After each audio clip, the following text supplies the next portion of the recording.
90% of people don't want to leave their own homes, but unfortunately, 70% of us are going to need help with, or assistance with our activities of daily living. Wait, I'm going to be paying $5,000 a month for her to live in one of these homes or facilities, or I could own the real estate, operate the business, cash flow $10,000 a month, and she could live for free. The real estate investments that they have right now, what used to work 10, 15 years ago, it's just not paying the bills anymore. It's just not working the same. So when you get started in this industry, the real estate is one side of it. And to be honest, it's the easy side of it, right? The business is the difficult part. I don't want any duplexes, triplexes, fourplexes, no plexes at all whatsoever. I don't want hotels, motels, nothing commercial. Why? Okay, stop. Why? Stop. Tell me why.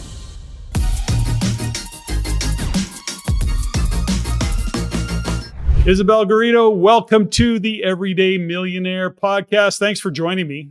Thanks so much for having me. Isabelle, I always open my show fundamentally the same because, we do the bio. I got your bio. It's very extensive, but it never does justice to what's really going on for my guests. So, Isabelle, given all that you have on your plate and what you've accomplished, when somebody these days says to you, Isabelle, what is it that you do exactly? What's your answer to that question? I usually just say I show real estate investors and entrepreneurs how to cash flow $10,000 a month on a single family home. That's what I do. Oh, well, now you piqued my interest. Tell me more. That's Yeah. a great opening line. Tell me more. We do residential assisted living. So we focus on senior housing in a residential setting. So not the typical big box that you do assisted living style, but a residential home being used to house seniors and give them the care and assistance that they need in those last couple of years of life. So when you think about, or when you are doing that, does that include in-home care, or, I'm assuming that you're putting this property together and it's set up for whatever, wheelchair ramps and handles and all the things that you need to support somebody who's aging and maybe has a walker and or needs to be able to grab a handle and lift themselves up, or whatever that scenario is. But does it also include in-home care? Do you go to that extent of arrangement? So there's 24/7 caregivers in the home with the seniors. There's usually somewhere between 6 and 16 seniors living in the home. So this isn't you staying at your home getting in-home care. It's you moving into a residential home that has, other people living in it as well, but you have your own private bedroom, private bathroom with 24/7 care. They need help with feeding, clothing, toileting, eating, transferring, walking. All those different things are the reasons why a senior moves into assisted living. Okay, so when I first heard the description, I was assuming something along the line of maybe 6 units, 8 units, but you're talking about bigger than that without being 45, 50, or 100. So you've got this kind of footprint. What kind of square footage are you talking about?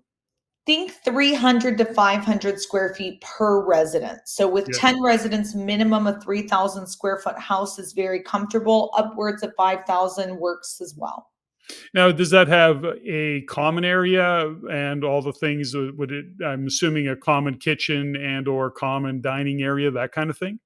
Yeah, so it's a literal regular residential home, right? When I say single family, people immediately think a 1,200 square foot home. That's not what we're talking about. That's a little too small. We're talking about a luxurious home in a really nice part of town, lots of bedrooms and bathrooms, but it doesn't start that way, right? You're going to have to convert it to become that way. So maybe you're finding a 6.5 that's on the market right now, 4,500 square feet, and you're chopping it up to become, a 10.7, still maintaining the kitchen, the dining, the living room. Maybe even a lot of these homes have libraries, movie theaters, hair salons. These are nice luxury homes, but they're not commercial. They're not facilities. They are actual residential homes. You've probably driven by 1,000, just this last week and you didn't even know. So what happens in this case, depending, I guess, where are you primarily focused in terms of geographic region? So I'm based in Phoenix. My personal care homes are here in Arizona, but we have been teaching people how to do this for the last 10 years. So we have students in all 50 states. This is possible anywhere. Well, I know that it's starting to get some uptick here in Canada. I mean, I'm based just outside of Vancouver, Yeah. and I know that certainly there is a lot of demand starting to show up. I'm curious to what you're coming across or what you know about what happens in terms of zoning, for example, because you're taking a residential and turning it into a multifamily of some sort. We'll call it multifamily, whether you put a handle on it called, extended care or old age or whatever you might. I mean, I don't know how they'll categorize it. That's what I guess the question is. What have you bumped up against, if anything, around zoning, and what do we need to know? They're still zoned residential. It's Mm, think of it as like an Airbnb, right? It's just another use for a home other than a regular single family living there. But it's the same thing. It's still zoned residential. Everything about it is still residential. mhm. So give me a little bit of the model. So how did you, well, let's go back. Why don't you give me some of the story? So how did you get to this point where you're doing this, and what was the story behind the thought process, the idea that came, and then the business model, if you will, how you developed that, and where it started, where it is today? What happened for us was that my grandmother, she fell and broke her hip, and the Or doctor called and said she cannot go home alone. Who's going to come, take care of her? Who's going to come pick her up and be with her 24/7? And right in that moment, my family faced a decision. Oh my goodness, is someone going to quit their job and go take care of, grandma full time? Do we, get her one-on-one in-home care, which is insanely expensive, or Mhm. do we put her into a home? And as soon as you say it, you like feel that pit in your stomach. You're like, oh, we promised we wouldn't. We said we'd never, right? Like they deserve more. She was living in upstate New York at the time. And so we went out to visit her and see what options were available. And every facility I entered, the smell was worse than the next, right? It was disgusting. The food was bad, the care was bad. I didn't want to leave my goldfish, let alone my beloved grandmother, in any of these homes. They were expensive and they had waiting lists. So Mhm. we were trying to find an alternate option for her. And my family was living in Arizona at the time. And so, my dad, he'd been a real estate investor for 30 years up until that point. And he said, wait, wait, wait, wait, wait. I'm going to be paying 5 grand a month for her to live in one of these homes or facilities. Or I could own the real estate, operate the business, cash flow 10 grand a month, and she could live for free. So we kind of stumbled into this and didn't want to go that facility route because there's such terrible care happening at that level. So we found residential homes being used for assisted living, and we purchased our first one. It was existing, it was an up and running RAL home. Purchased the real estate, purchased the business with the intent to move my grandmother in. She passed before we could move her in. But it really sparked this massive need and this opportunity in my dad and my family. And we realized that we loved this industry and that there was such a big need. So we started showing everybody we knew how to do this. I love that. My thinking about my mother, who's 96 years old, still mentally sharp as a tack, physically kind of breaking down, needs her walker, etc. She is in an auxiliary, kind of an extended care facility, but it's quite large. But she's in a 500 square foot condo type unit. Gets meals once or twice a day, whatever she wants in Yeah. that regard, and it's really well managed in terms of that. But it's not without its, I guess, challenges given the size and the scope, which is kind of appealing. What you're talking about is an interesting concept. I really like the idea of that. And then having on site 24/7 care, which is what she has as well. There's something interesting about aging parents or aging anybody, and that is that in these particular facilities, well, Arizona not so bad. I mean, it's just a different version of the same thing. So I'm thinking about in Canada, parts of Canada, we have winter, we have aging parents or grandparents that, as much as they want to stay in their little bungalow, their 1,200 square foot or 1,000 square foot or whatever it is, home, they become shut-ins because in the wintertime they can't get out and about. Now, the reason I'm sharing that is because I think there's a conversation that would be interesting to hear from your perspective, which is you have these particular properties and you have multiple people living in them, whatever that number is. I think you said 16 somewhere in there would be on the high end of the number of people, or am I Yep, missing a number? somewhere Yeah. between 6 and 16, yep. But what's interesting about all of that is that as much as we sometimes see individuals or hear about individuals who, they're going to carry, my father used to say, "You're going to take me out of this house in a box." He wanted to never have to leave his home. Now, we talked, him and my mother, of getting out of the house because they were in fact shut-ins for all intent and purpose during the winter, and we were busy and got all the things going on. My point is that the social aspect of living in a smaller facility Mhm. is so important. And I think many overstep the need for that social interaction Mm, as people get older, as we get older. yeah. We're not there yet by any stretch of the imagination, but that's also, I guess, a pretty strong component of that, plus the in home care. When you looked at as you've gone through your process now, Isabelle, and you're now teaching, coaching these programs, give me a little bit of insight of what you were surprised that you've learned along the way, maybe, or some of the things that, when you first started out, you thought this and then you realized that. And what has been your learning curve? What are some of the things that you're picking up on? I love that you said the social aspect of it being so important, because that's truly what it is, right? Mhm. 90% of people don't want to leave their own homes, but unfortunately, 70% of us are going to need help with, or assistance with our Mhm. activities of daily living. And Mhm. most of the time, people aren't moving in because one thing they need help with. It's usually 3 to 5 things that they're needing help with at this point. So it's no longer safe for them to be home alone. And you reiterated that, and so I'm glad your mom's having a good experience. It sounds like it's like an independent living situation, maybe not assisted fully yet. No. uh yeah, but It that's is. It is actually quite independent. My sister, fortunately, she lives in the same city, and she drops by, and she's an advocate, and she'll help my mom do laundry, etc. But for all intent and purpose, it's pretty independent.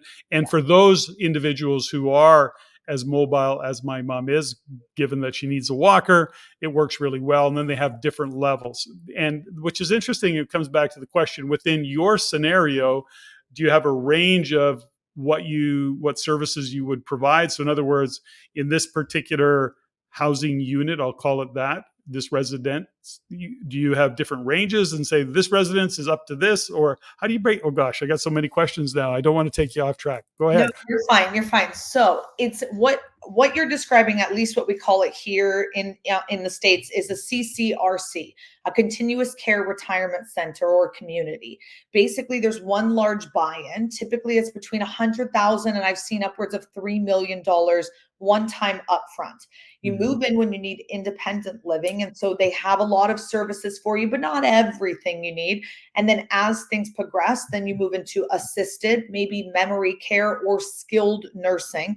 Some, even here in America, have a cemetery on the campus. So they can Wow. literally move from one to the other and land in their final plot. Yeah, there you go.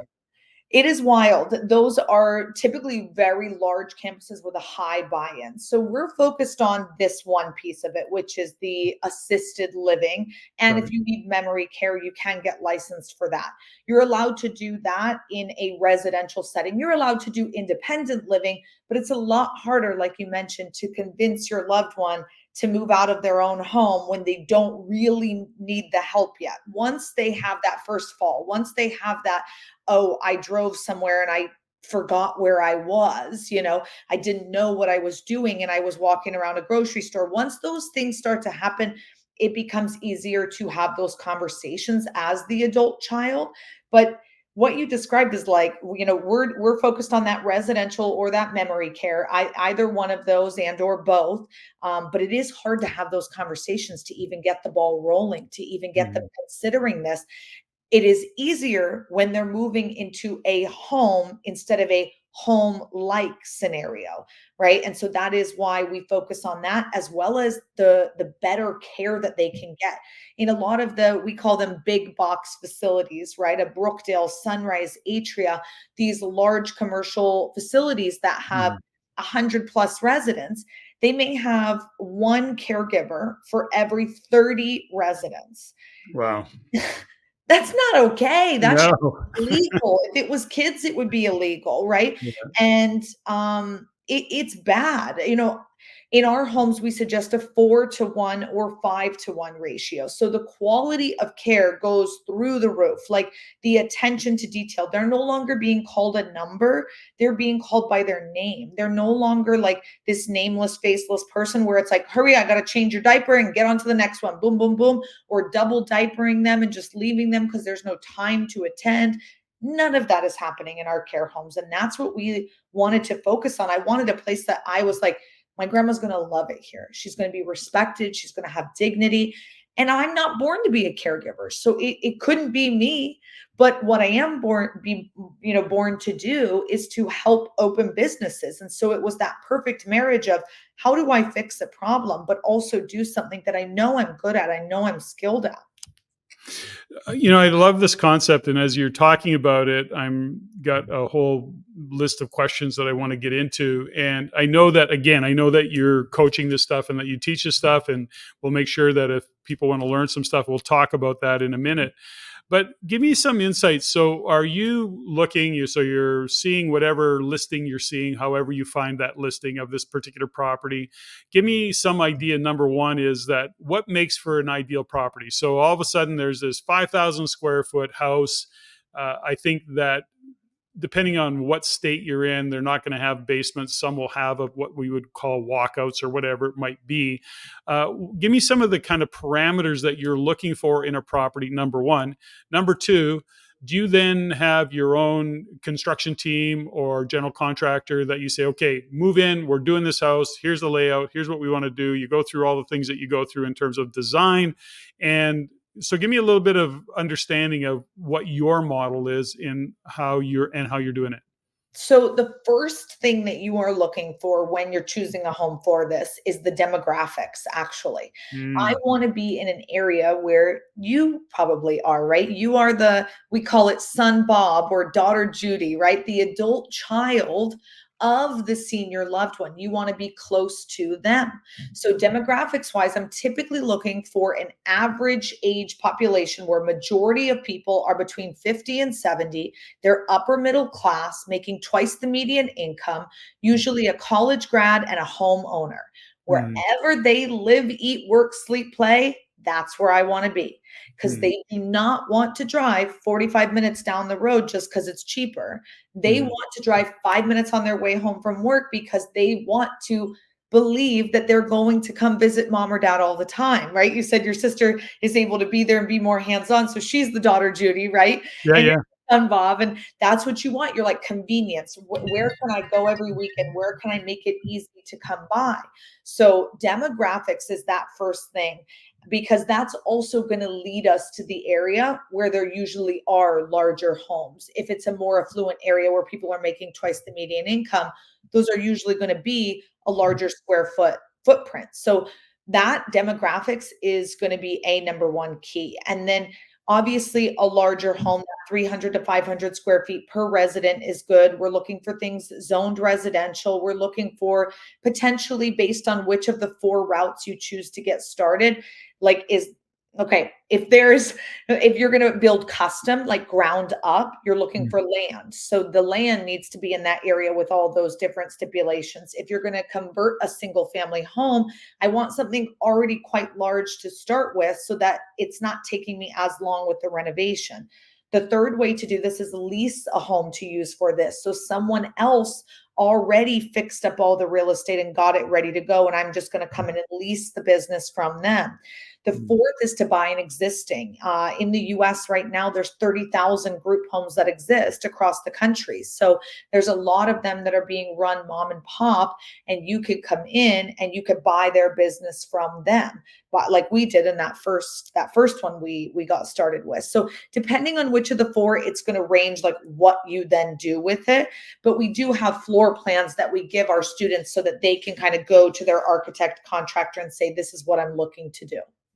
Got it. So, number one, I love the idea and the thought process of being, a real geographic specialist, as in understanding the demographic that lives in any given neighborhood. You really are clear on that.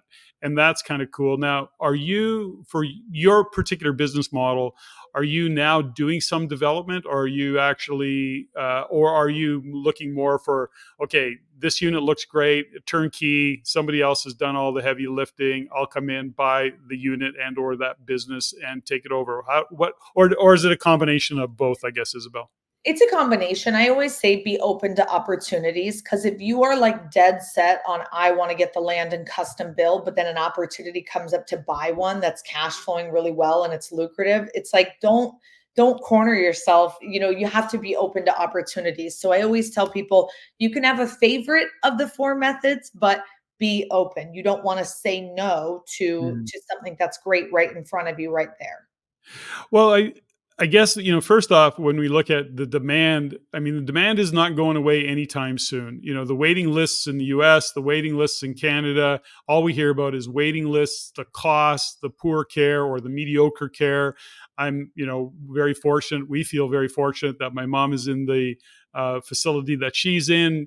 She's doing very, very well there. It's affordable, and yet she gets really good care. Not without its glitches, but I think it doesn't matter. Somebody's going to complain about something. Doesn't matter what you do.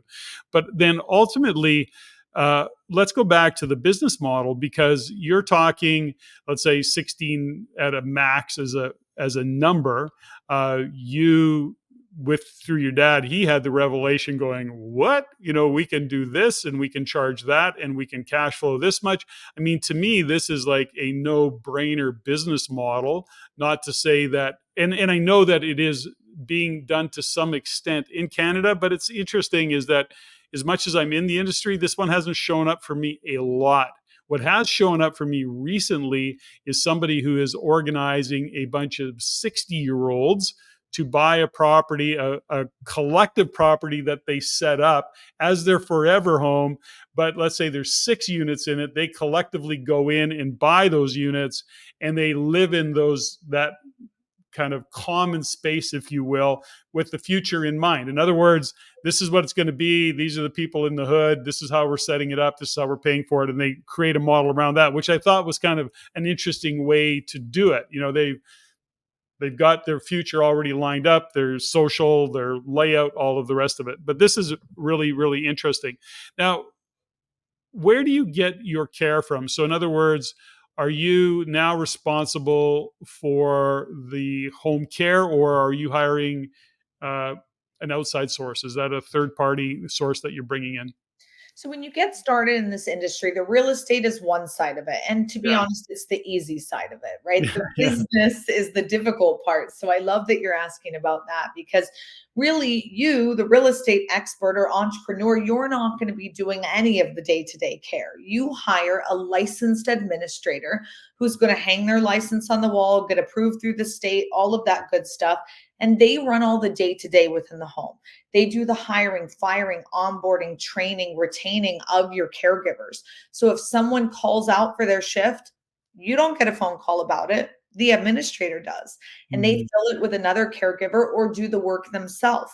You are literally not licensed to do that, right? They are, and the caregivers are. So they're running all of your staffing, but they're also doing the marketing, doing tours with new families, doing resident intake, or if the residents are moving on or out, then they're dealing with that as well. So they pretty much run all the business for you. They're kind of like a property manager in the real estate world, Sure. but it's more of a medical license as well that they're holding. So that's your key hire. And then they are hiring those caregivers who do the 24/7 care with the residents, possibly the cooking and cleaning as well.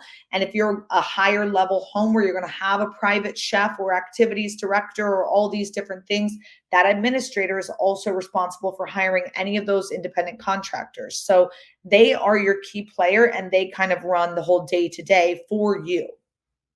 Well, we often in our world and what we teach and what we've been coaching for over 30 years is to treat your real estate investing like a business. However, this really is a business. I Yeah. mean, ultimately, whatever you build, whatever size you build, it is literally, as much as it's a real estate play, this is a business play. Yeah. And so it's got to be managed, team has to be created. Somebody has to kind of oversee the vision and the marketing and all the things that go with it. So it is really a very significant operating company, if you will. And I mean, it's, at least the top line math looks good. At least on the surface sounds good, but you've got quite a lot of costs against it. Yes. Yes, lots of expenses. Like for an average 10 resident home, very average, it could be running you 35,000 a month in expenses, not including your mortgage or lease. That's just paying for your staff, for food, activities, cable, you name it.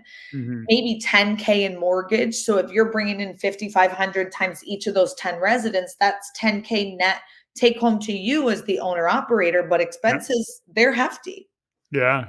And from a time point of view, I think you said it, somebody has to be able to, unless you're going to be that person, ultimately you have to put a management team in place of some sort. Now, when I say a management team, you're going to have somebody that's the pointy end of the spear, if you will, and making sure that things are getting done and managing it. Now, it's a 24/7 care, so that has to be some level of professional that's already doing it. Yep. So that licensed administrator is that key person who's running it all, and then the caregivers are doing the actual care for the residents. Now, within your coaching program and what you teach, what draws me to it? So what is my hook to say, okay, this, like, on the surface, I already love the idea and I'm already thinking about, I'm going to reach out to a couple of my contractor buddies, but anyways, but tell me a little bit, what's the hook? Like, why am I interested in doing this? I think the main reason why most people come to us is two big things. One, the real estate investments that they have right now, what used to work 10, 15 years ago, it's just not paying the bills anymore. It's Yeah. just not working the same. So they have properties, or they're used to this space. They are real estate investors and they just can't make it work. So they're looking for new opportunities. They're opportunity seekers. And that's really who we often see come to us and say, I can't cash flow like this with anything else right now. This is the only thing that's, actually working. And so that's exciting. The other person who comes to us is oftentimes someone who has a loved one who needs care and assistance. They have, just like we were, sought out all of the options. They're disgusted, they're pissed off, and they want a better solution. Mhm. And so they're coming saying, I need to open one of these so that I can put my loved one in it and I can cash flow and I can have a place for myself. So I'm not leaving my children a burden. Instead, I'm leaving them a blessing. My father passed in 2021 and he left me and my siblings three of these cash flowing businesses. I spend 5 hours a week on them. I visit them every other month.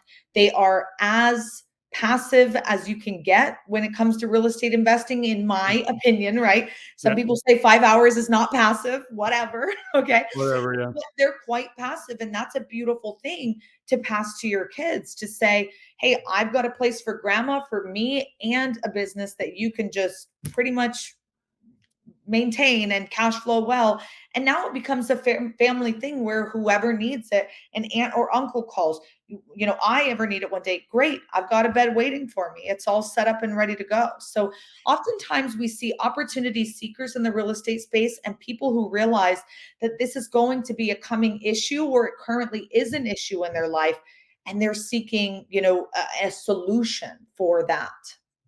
Well, I guess there's a possibility that somebody who's depending on what they have for a portfolio, there may be some existing units, to your point, that they can go, let's just convert these. Let's actually shift the model to being, forget, or not forget, but let's focus on accommodating this level, the senior citizen, if you will, who needs this level of care.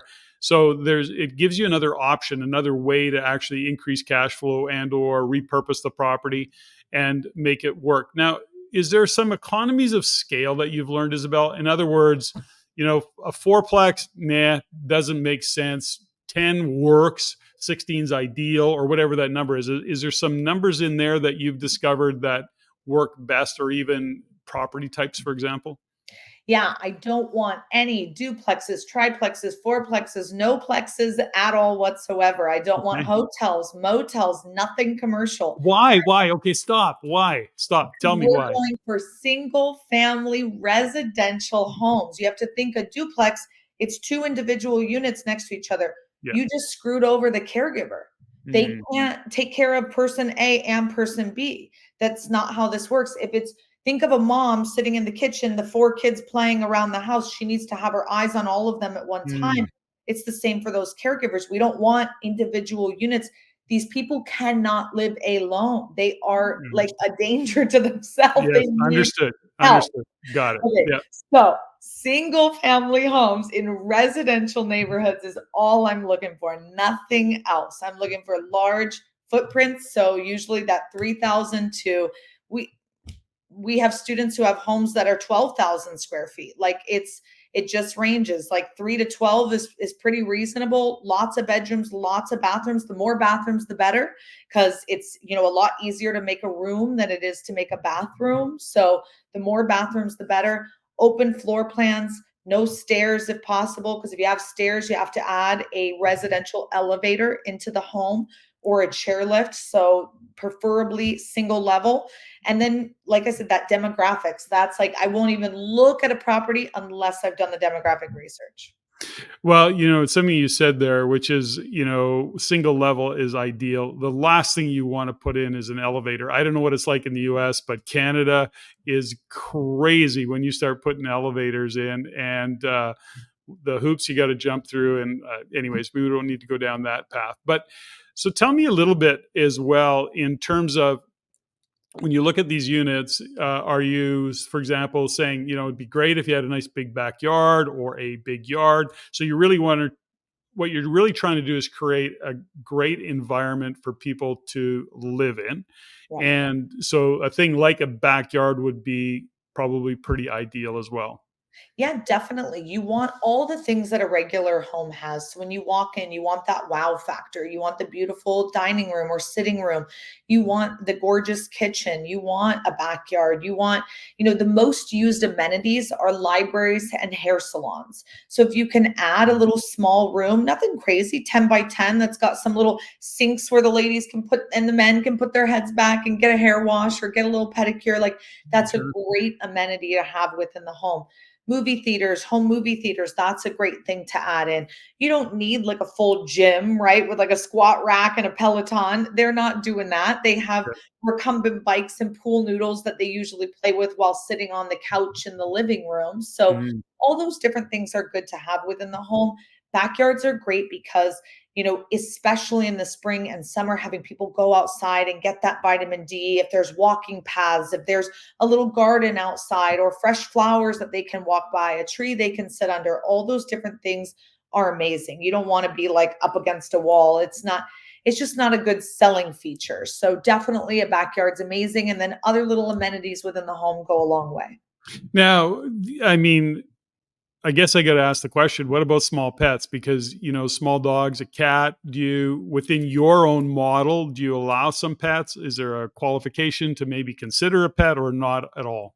Personally, we don't allow pets in our homes, and I don't suggest that you allow them either. And I'll say this, if the senior can't wipe their own situation, they probably aren't bending down to pick up little Fido's doo doo. Yeah. So now who is? Oh, my caregivers. Well, my Mm, caregivers, I'm paying them to take care of humans, not dogs. That's one side of it. The second side of it is it's a massive trip hazard. When you're walking as a senior, it's not the way you or I walk, right? We have steady steps, we know what's coming. They kind of shuffle.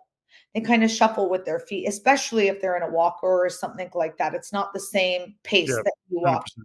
A Yeah. little dog, a little cat, goes underneath and trip hazards. So Boom.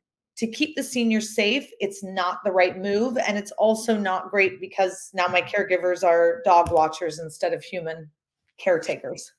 So if somebody's looking and considering this, what is some of the, I guess, what is one of the, if you're pitching this deal and you're going, guys, you really need to consider this. What is your pitch to a potential investor saying, you need to consider this model, this strategy? I mean, I'm also looking at it right now, and maybe you can comment on this, Isabel. US and Canada, different mortgage, different financing, and how we do it, and problematic more in Canada than the US. But having said that, when we look at interest rates the way they are, when we look at certain US markets, and even in Canada, it becomes cost prohibitive in terms of what my point is. This is that when we look at real estate, let's say what you're talking about in Canada is, probably depending on what province you're in, your point of entry is going to be like 1.5, 1.7, depending on what city you're in. You're into some big numbers right off the bat, plus a renovation, da da da. Mhm. So if I'm looking at it, do you see opportunities given the current market conditions? Do you see more opportunities showing up in that higher end because you're looking at whatever footprint you're looking at larger? So are you seeing more opportunities or less? How's the model working in this current climate? Do you think let's just say that mortgage, maybe it's 12,000, or are you thinking it'd be more? Oh, I mean, I'd have to do the math, but ultimately, depending on what you do for financing, assuming that you're putting at least 20 or 25% down, uh, let's say your mortgage is going to be one, but I don't know. I'm just throwing numbers around. I have no idea. I'm just thinking through it. Let's say your mortgage is 1.5, and then the best you're going to do on a mortgage with it in terms of a rate is probably 6.5, or let's say 6.5. That's going to be the best you're going to do. So let me think, do some quick math. You're looking at probably 10 grand, 8 grand. Yeah, So let's just call it 12. Okay. Let's sure. throw in more. If you had a mortgage for 12, your expenses, like we talked about, were around 35, right? For those 10 residents, and you're charging $6,700 per month per resident. That Yeah, home would still be cash flowing you 20K a month take home. yeah, So it actually, the real estate going up, it doesn't really impact our industry as much because the cost of care goes right up with it, right? sure. So a couple years ago, if we were talking even a year and a half ago, average rates were 4,500. Now Yeah, they're 5,500. So asking 67, common as the sky is blue, right? We have yeah. we have students who are getting 7, 8, 9, 10, $15,000 a month per resident, and people don't even blink an eye. They write the check every month and it is no big deal. So for to have a mortgage that's 10, 12, 15, 20, we can still pay the bills and cash flow really well. The reality is there's 76 million baby boomers, Oh, yeah. and I'm one of them. I'm one of them. I right? know. So the silent generation, 44 million of them, right? That's who's in assisted living right now. The boomers aren't there yet. They're just going to be starting. The oldest are just going to start getting into the market in the next 5 years. This is a 20-year wave that we're about to start riding. And we're currently 1.3 million beds short. So when we talk about waiting lists, the NIC is projecting we're only building 50,000 beds per year. We are almost doubling the amount of seniors who need care and assistance, and we do not have enough beds. The cost of care is going to continue to rise drastically. It's gone up 87% in the last 20 years, and it's only going up crazier and crazier. So, to me, if you're going to get into any industry over the next 20 years, follow the money. And who has the money? The boomers. So, what do they need? Where are they going? That's what you want to get involved in. And so it's RAL all day for me, but anything that the boomers are going to need over the next 10, 20 years is where you want to be. That's where you want to invest. I love this concept, and I don't know why it hasn't shown up in my awareness. I think it has in kind of the back of my mind, but it hasn't really come to the forefront until we're having this conversation right now. And I love it. On the surface, I'm definitely going to be unpacking this a little bit more. What's it like in the US right now? Because, of course, on top of all of this, one of the things that here in Canada we are really facing is the cost of insurance, Mm. and the cost of property insurance is just crazy off the charts. And especially when you get into a, let's say a condo complex where some over the past couple of years, some of those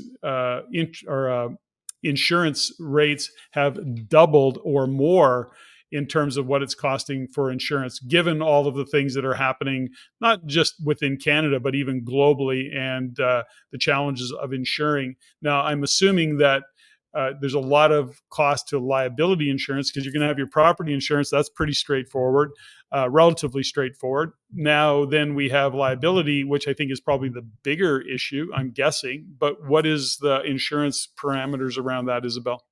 Definitely people think that it's going to be a lot higher than it actually is. Typically Mm, right now it's about $2 to $3 per resident per day. So with mhm, 10 residents, 900 bucks a month, it's a line item. You mhm. definitely want it, you definitely need it. Yeah, The reality is these people, they are not leaving you and going back to who they were 50 years ago. yeah, They, as I say, they're going to heaven or heaven. Like most of them are moving on to the next life within your home. It is not a shock when that happens. And that is what happens. We all go away at some point. You yeah, don't move into assisted living and think you're going to become someone else. You're not. This is end of life care. That being said, the average stay is 3.5 years. So most of the time, people aren't, it's not like a 6 month stint or a 2 week stint. It's a while that they're with you, and you want to make their stay as comfortable as possible. So you also want them to be as safe and protected as possible. So having cameras in the home, interior mm, and exterior, no bedrooms or bathrooms, that's a HIPAA violation, but mhm, within the home, being slow to hire and quick to fire. Any funny business, they are out of there. Like you have to put the senior safety first. Having really strong, culture within your home, company culture to say like, we don't do this. This, isn't going to happen here. And having continual onboarding, training, recruiting, all of that stuff is so important to make sure that the seniors are safe and respected. But cameras, insurance, training, all those things can try to protect you as a business owner. We live in a very litigious world. I'm not saying, nothing is going to happen to you, but the more you care, and even you asking that question tells me that you're a caring person who's thinking about this. Because people who don't think about it, I'm a little scared for them, right? Like it's a thing to think like, well, what happens if? And that tells me you're going to be the type of business owner who says, I'm going to do everything I can to make sure it doesn't, you know, mhm. and that's what's important at the end of the day, to be the right type of person to get into this. People should not just do this for the money. You do have to care. It has to, you have to have a heart. This is a very heartfelt and people focused business. Well, this goes back to what we talked about earlier. This is a business. And so, with any business, if you're just doing it for the money, you're really setting yourself up to fail. Ultimately, there's got to be some care, some compassion, some what are we delivering? Who is our client? What is it that we want to stand for?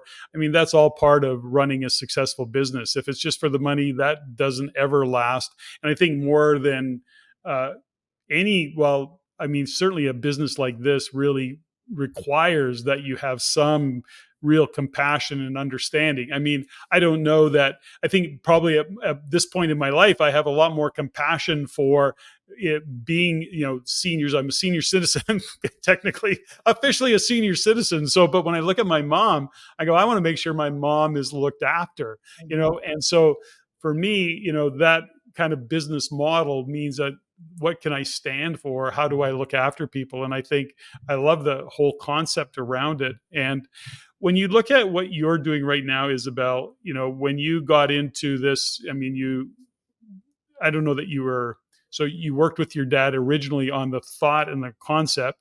When he passed, took over those three existing businesses, what I heard you say, those three properties that you've got. If you looked at when you look at what you're doing now, is it your intention to grow that portfolio, or is your intention to teach people how to do it? What's your kind of main focus these days? We've transitioned a bit instead of opening more ourselves, because we are the nation's leading experts on this, and we train hundreds of people every single month how to do this. Now I get a lot of amazing deals that come my way. So I've Mm, kind of transitioned into the investor realm. So when we get great deals, I love to invest in them. So my three homes cash flow well, love them, they run, and everything's good. We have about 50 other homes that we invest in across the country, and those bring in other forms of income, as well as it's a great opportunity to help somebody who wants to get into this business. So I love being able to do that. That's kind of the angle I've gone. But we're always teaching and training real estate investors, medical professionals, any entrepreneur wow. how to get into this business. So I love the coaching aspect and I love the investing aspect too. Okay, well, let's talk about that a little bit more. I don't normally unpack this stuff with my guests, but I think it's really would serve my listeners and you to tell me a little bit about your business, your coaching business, the education component of it. If somebody's listening to this and they go, "That's a cool idea." I think it's a great idea, by the way. Tell me a little bit about what your program is, costs related, how do we do it? Is it in person? Is it virtual? Is it what is it? Tell us a little bit about your program. Yeah, we have two different options. We have an online training. It's about 12 hours of content, 46 modules. It comes with quizzes to check comprehension along the way, transcripts, and a Q&A area where you can chat in with me and I write back to any questions that you have throughout, the experience. We also have kind of our full throttle A to Z training, which is a 3-day training hosted here in Phoenix, Arizona. It is all encompassing. We're showing you how to find the homes, fund the homes, and fill them. We go through memory care, tours, marketing. We talk about raising the capital, what you need in your business plan and your pro forma. We show you how to do syndications, get legally protected. I mean, everything A to Z, how to do this. I'm the lead educator there, but then I have about 7 others who were students who sat in class, soaked up the info. They went out, got their care homes up and running, and now they're back to teach and train you through that. We host those about every 6 to 8 weeks. So we have 8 total events per year. And both of them are great opportunities. It's really just, do you want to dip your toes or do you want to go backstage and hang with the band? It's whatever experience suits your needs. Cool. And what's the cost associated with the programs? Online course is 1497. Live trainings 4997. And does that include follow up stuff? So, in other words, are you actually got a community that is working around it? So, in other words, within the real estate investment network, one of the companies that I own is that we have a community of like minded. We believe that environment and culture is really important. So, we're sharing insights and lessons with others. So, even with this particular podcast, I'll be pushing this out to our RAIN community hard and really shining a light on it because I think, given what's happening in the real estate world, I think it's important for people to look and understand and really kind of go, wow, there's some options here that I may need to consider. That's the that. So is that kind of the model that you've got going on, Isabel? We do have a bunch of free ways to connect Yeah, after we created the only RAL National Association that represents all 30,000 of those group homes across the country. So got it. we have that as a community that you can join. We do free monthly meetups. We've got all sorts of an amazing connections and resources, group purchasing power, and all of that over there. We also have one-on-one coaching and mentoring. So I've got a team of 15 who's available 24/7 for those people who've gone through the online or the live training. We have softwares, we have apps, we have documents, we have all the heavy duty stuff that you need when you're really starting a business. So we Mhm. show you how to create your own in those trainings. But if you kind of want the more done for you, then we do have that coaching and mentoring available as well. That's fantastic. And when you start to look at that kind of coaching, is it important, or what I'm saying is that do we need to have some real estate investing experience? I know that would certainly be helpful and would be beneficial, but is it necessary within your program? You know, we've had students who are 22 years old who never owned their own home, lived in an apartment, never bought a piece of real estate in their life, open multiple care homes and be Love incredibly it. successful. We've had others who are 72 who've been real estate investors their whole life, done everything you could say, and have done it as well. It ranges the gambit. We get a lot of medical professionals We get a lot of all sorts of industries of people. So you do not need real estate background. It is helpful. It is, you do not need medical background. It is helpful, right? But the programs are meant to help you through all of those things that may be a point of weakness for you, so that Mhm. nobody feels left in the dark and everybody really understands all that's included. I always say if there's one quality trait that I'm looking for in a student, it's grit. It's somebody who's willing to get punched in the face and get back up and keep going, because this is not an easy industry. There's you have to get licensed, you have to do all this Mhm. renovation, you've got to deal with people, your neighbors might be mad, this, that, and the other, right? There's so many things that happen along the way. And if you are somebody who just is like, oh, I just want the easy breezy life, and yeah, cash flow sounds great, but I don't want to work that hard for it, don't do this. Right. It's not for those who are lazy. You have to have grit. Doesn't matter your age, doesn't matter your background. Grit is what matters.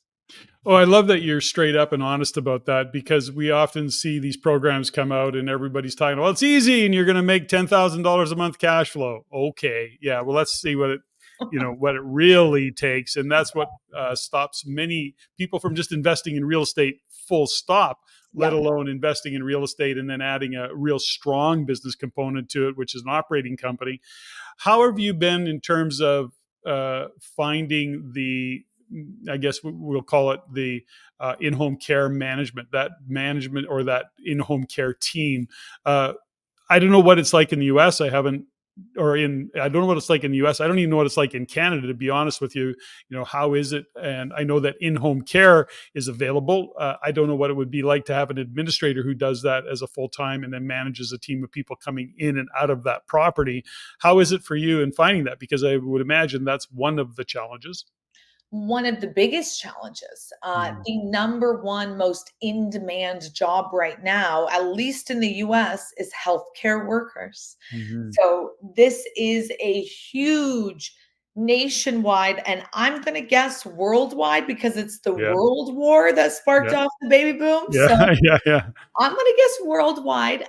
There are not enough people getting into that industry, and there are not enough people who are currently in it. So, unfortunately, the younger generations, that they're not excited about that. They don't want to do that, and so they're avoiding that. And right now, in America, about 80% of the industry is run by immigrants. It's people who come from other countries and they love Mm, seniors and they treat yeah. them so well, and that's who's kind of doing this job. And so it's important to know that getting in, because that is kind of who you're trying to attract, and how Mm, you're going to best serve the seniors. I wish more people would step up countryside, but it doesn't look like that's happening. So I'm not sure what's going to happen in the future of this, because it looks scary.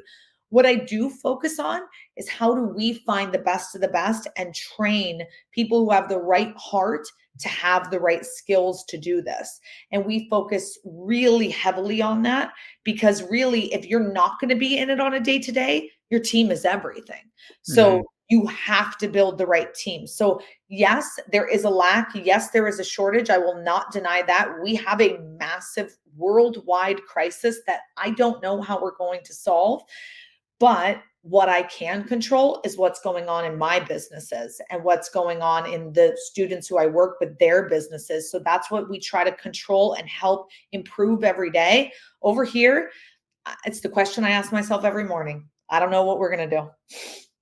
Yeah, I think there's an interesting component of this, which is, what is the level of care and or what is the level of, I guess, skills or ability that somebody might need. So in other words, you can train somebody in, fundamental, really adequate first aid. You don't need a registered nurse or that degree of education, perhaps, or perhaps you do, and you may want somebody with that kind of talent on site at any given time or access to that. I guess really it goes back to how are you training your team? I think you really shone a light on it.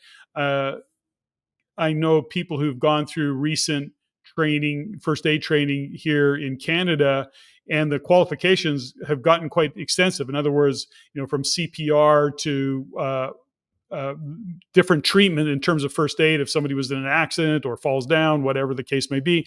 It's pretty extensive. I mean, it's a 2-day course, I think, is what I was hearing that they were taking, but they come out pretty confident on the other side of being able to deal with a lot of things. Would that be the level of care that you would have in, or do you want higher than that?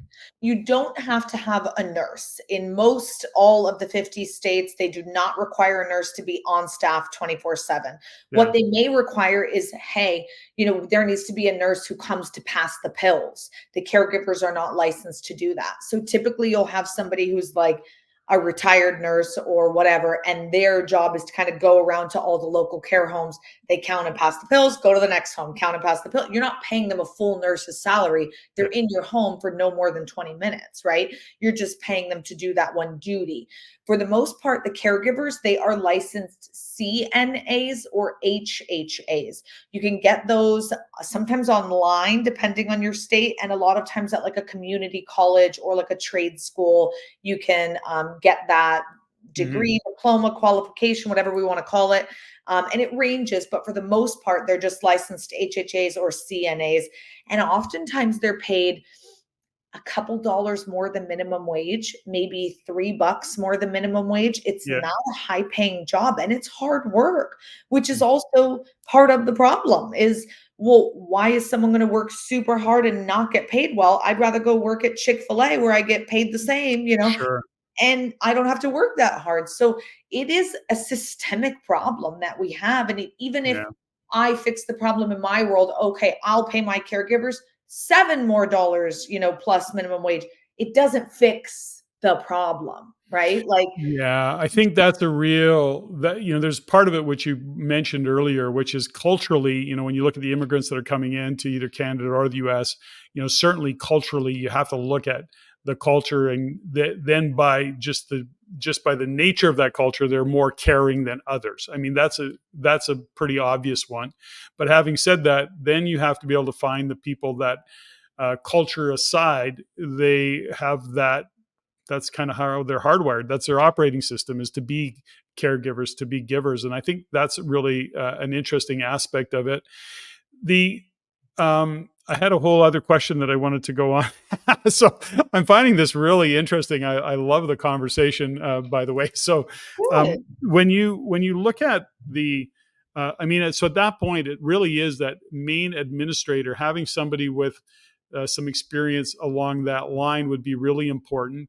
And Yeah. then that from a business model point of view, because I'm in my head putting my team together already. But then the other question that I have is that when you look at the aging process, let's say somebody comes in, there's certain qualification, maybe they come in at 75 years old or 70 years old because they want to stay ahead of where they're going. I've seen that scenario before. But is there qualifications when you look at some of the health? Maybe they come in at 70, seems really good. At 75, at 76, all of a sudden we're seeing dementia show up or Alzheimer's show up or some other level of mental health care that is really challenging. So do you have a box that you kind of check and saying, okay, that works, this no longer works because we can't support it? What's the model in that regard, Isabel? Yeah, if you're licensed only for assisted living and not memory care, if Mm, someone's dementia progresses too far along, you are not legally allowed to keep them. So you yeah, would have to go recommend that they go to a home that is licensed for memory care or a facility of that nature. yeah, Physically, people are going to decline typically as they age a bit. Obviously, we want to stop that. I want them to all live forever, but yeah. aging happens to everyone, no matter how hard we try not to. Things decline, you do need to be very communicative with the family about what's going on and their health situations.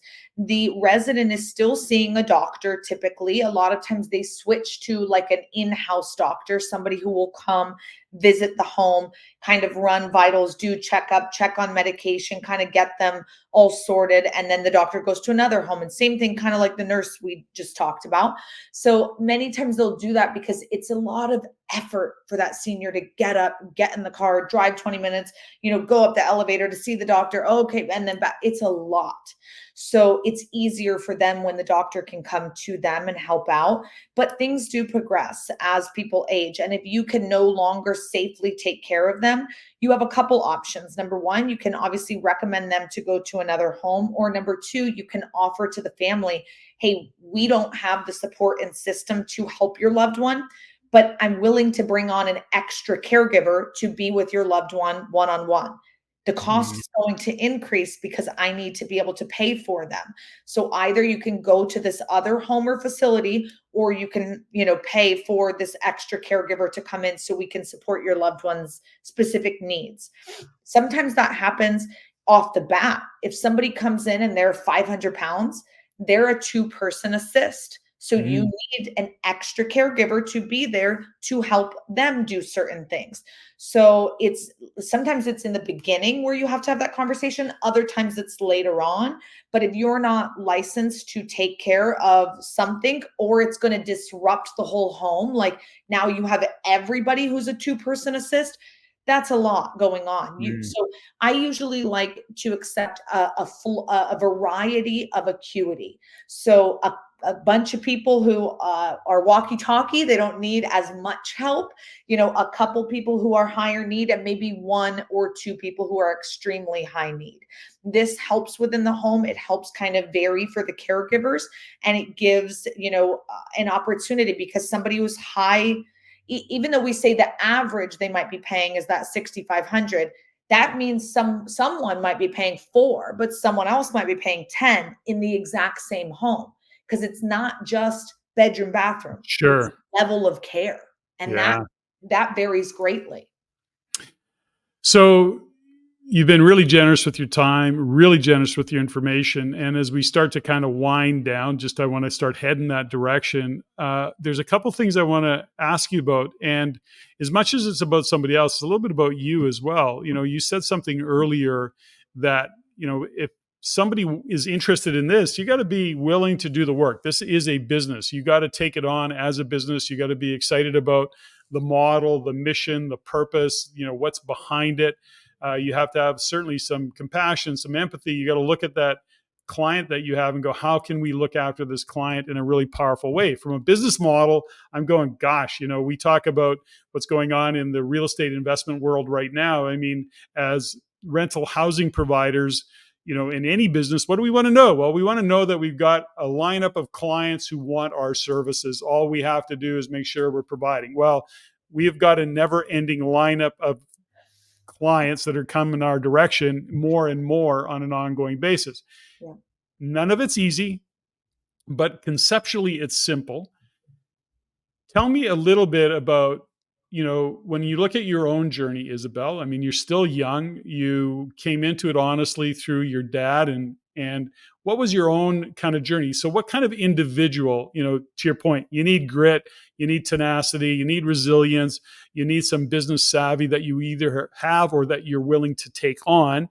But that's any entrepreneur's journey. That really is any entrepreneur's journey. I don't see it any different for this business, as I would say, or coach anybody in on an entrepreneurial journey. But for you, what have you learned along the way that for yourself, your own evolution, what has shown up for you that you're going, if you're going to do this, here's what I've learned myself. For us, it started with family.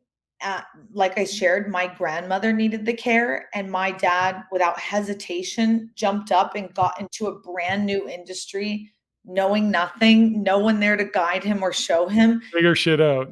right? Yeah. And to watch that was amazing, because he'd been a real estate investor my whole life, but I wasn't excited about what he was doing. Like, it was just like, oh, okay, cool. Like, I don't know, you make money on homes, right? Like, Yeah. you do this, you're fixing, flipping, you're wholesaling, you're doing whatever he's doing. It didn't feel like it was meaningful. It didn't feel like that. I was happy for the money that afforded us a beautiful life growing Sure. up, but it wasn't calling me to that. So I went Mm. to college. I did Teach for America. I became a flight attendant. I was doing my own thing, and I moved back to Phoenix. And as a flight attendant, you don't make much money, and so I had moved in with my parents. at post college, right? All these careers, and then I'm back with them. And on the days that we're off, I would just sneak into my dad's office and be like, "What are you doing? What's going on there? What's happening?" And eventually I'm like, "You need an assistant." And he's like, "No, no, no." I'm like, "Yeah." So I just started slowly kind of doing assistant duties for him, right? On my off days. And it became this beautiful relationship where, he did see my worth and said, "Okay, okay, I get it. I think I do need you." I'm like, "Yep." So I was one of his first employees. There was only three of us, and just the one business, the one home. Since then, the following 8 years working by his side, we opened all three of those care homes. We launched seven other businesses. We became the nation's leading expert in this, and went from a team of three to a team of 50. And it's incredible. And then to have, that relationship with him that turned from father daughter to mentor mentee, turned to best friends, turned to, all these different things. It became about legacy and family for me Mhm. too. For him, it was his mom. And then when my dad passed, it was like, "Hey, I've got enough cash flow. I don't need to keep showing people how to do this. Like, we have the investments, we've got the three homes. I'm good." And it all came back to that moment of saying it's about family and it's about living a legacy, not just leaving one. Like Mhm. spending every day of your life saying, "How can I serve others?" And it would be very selfish for me to say, "Oh, I was just going to shut down and take it all and I'm good. I don't need to show anyone else how to get financial freedom. I don't need to show anyone else how to become, a rich dad, a rich mom." Robert Kiyosaki's book. "I'm good. I got what I need." That's so Mhm. selfish. And it Mhm. became like the best and most important thing I can do is show others how to get what I got, what my dad passed to me, and pass that on for more and more people. So I love what I do. Every single day, I get to live in my legacy. I get to help honor my father, my grandmother, and all the family that came before me. And hopefully, I just had a son like 7 months ago. Hopefully, one day he wants to take on the reins, and we can just keep this going and keep paying it forward and showing people not only how to be financially free, but how to do good and do well. That combination. There's lots of wisdom in all of the things that you just shared there, not the least of which is a realization at some point, whether lesson learned from your father or just your own operating system, where you start to realize that if it's about you, life is pretty unfulfilling. And, what really is, I think, many people don't get to it soon enough, I think. So that's been my experience over the years and a lot of the coaching that we've done, which is understanding that when you really do have a purpose, when you understand what your purpose is, what lights you up, what it means to actually be a contribution, to have significance, to wake up going, "Oh boy, I get to provide something for somebody else." And yeah, you're getting paid for it, but that's not the driving factor. It's like that's part of what you get for bringing that kind of value. And in the meantime, you're living a great life and living your dream of supporting others and being a contribution. There's a phrase that I learned from Dr. John DeMartini, which was, and I don't think it's his, but he shared it often, which was, when your vocation becomes like your vacation, you'll never work another day in your life. And there's a lot to be said with that when we love what we do and we get to show up. And I really like this business model, and I can see your own passion for it, which is to say that you're being a contribution in a meaningful way to a cohort, a demographic that is in desperate need of this particular care. So not only is it, providing a lot of things, it's a great business model, and if you deliver it well, you'll do exceptionally well. So I love that. So thanks for sharing all of that, by the way. Yes. As we kind of get down to the wire here, Isabel, is when you look into the future, uh, do you see this growing, and do you see it being uh, okay, when you look into the vision of your business model the way it is now, is this going to be a billion-dollar business? You have dreams and aspirations of rolling out globally? What's your kind of vision around that kind of stuff? Do you have one? Yeah, our mission is to positively impact 10 million seniors by providing high quality residential assisted living in a home like environment. So I want to encourage as many people as I come into contact with to do something right for Yeah, seniors. They need us. This is an opportunity like no other generation has ever had before us and may never have, after us. So it is one of those times where it's like we have a crystal ball. And if sure. you just look into it, you can see what's coming. It's the silver tsunami. It is right about to hit the shore. There is no better time. So I'm really excited for the future in this. I want to keep growing, keep showing as many people as we can how to do this, keep investing in these homes, and hopefully make a big dent in an industry that really needs good people getting involved. I love it.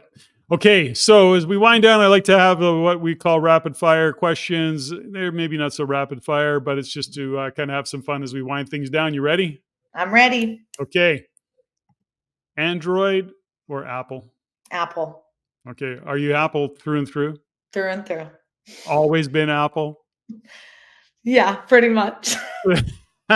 So you're not a born again Apple person. Okay, got it. That's very good. Do you have a favorite tune, favorite band? Are you a music file? What are you? It's embarrassing to admit, but I'm like a pit bull girly. Like I want like some club music. Really? Okay. Well, that's okay. Um, Favorite movie? Do you have one? Oof. Maybe The Great Gatsby with Leonardo DiCaprio. I like that one. Okay. I used to be a Leonardo fan. Now I'm not. He's gone too woke. He's gone way too woke for me. I don't like him. Yes. Usually with my guests, especially when they have kids, they're going, I say favorite movie, and they go, whatever the kids are watching. Yeah. That's my most recent favorite movie.